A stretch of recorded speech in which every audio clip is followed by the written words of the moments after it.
Generators são funções que nos permitem obter valores à demanda utilizando a keyword yield. Chamar uma função do tipo generator não executa imediatamente o que está declarado no corpo da função e o que será retornado é um objeto iterator. Considerando que o retorno é um objeto iterator, nós temos acesso ao método next, que é interno do iterator, onde nos permite navegar pelo nosso objeto. A primeira vez que o método next for chamado, será executado o corpo da nossa função generator até ser encontrado o primeiro yield, com o valor que deve ser retornado. Neste exemplo, se eu apenas executar o método gerador, nenhum console log vai ser disparado, pois como eu disse, o corpo do método não é executado imediatamente. Será executado apenas quando houver interação com o gerador. Por exemplo, eu vou aqui salvar o meu código e nada vai ser mostrado aqui no nosso retorno. Porém, se eu colocar esse gerador dentro de uma variável e chamar gerador1.next, ao salvar, o retorno que nós vamos ter é este yield aqui, pois a primeira vez que eu chamei, ele vai executar o corpo do meu método até parar no primeiro yield. Se eu chamar o next mais uma vez, ele vai executar o primeiro yield e o segundo yield. E se eu colocar mais uma vez, vai executar o terceiro. E se eu colocar mais uma vez, nada vai mostrar, pois acabou o que deve ser retornado. Vou mostrar outro exemplo bem legal, onde também dá para ver como é que funciona internamente. Vou remover essa minha declaração. Vou declarar aqui um contador. Vou colocar um while aqui e vou passar de retorno o contador mais.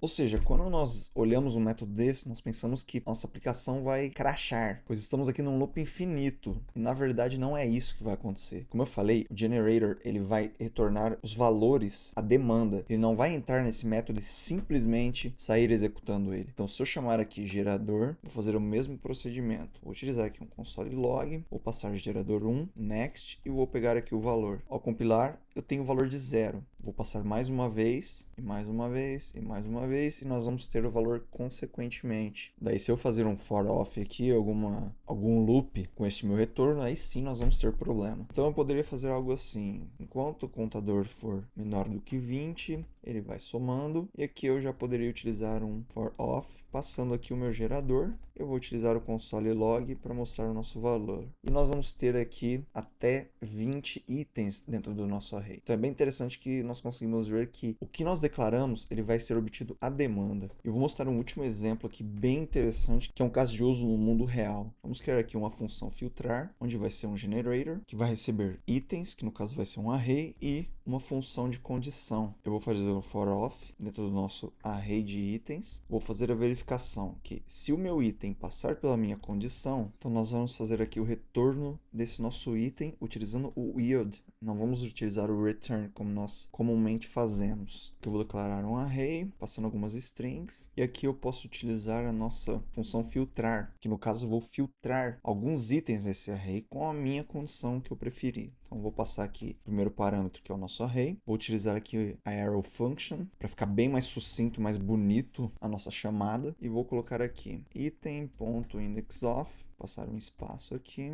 onde é maior que 0. Ou seja, eu quero que ele apenas filtre os itens do meu array que tenha espaço. E aqui, se eu fazer um for off e passar aqui um console log para mostrar o nosso item, ao salvar, ele vai mostrar aqui apenas os itens do meu array onde possui espaço. Ou eu posso fazer diferente, eu posso verificar aqui itens do meu array onde o tamanho deve ser menor do que 10. Então, assim, é indiferente a condição que eu vou colocar aqui. É basicamente para vocês verem o quão fácil e legal acaba ficando nós criarmos esse tipo de funcionalidade. E isso que eu estou mostrando é apenas a ponta do iceberg. Dá para nós explorarmos muito os generators. Então, novamente, eu queria mostrar aqui, se eu utilizar resultado.next.value, ele vai me mostrar o primeiro valor que receber. Se eu colocar mais um, o segundo, mais um, o terceiro. E assim por diante.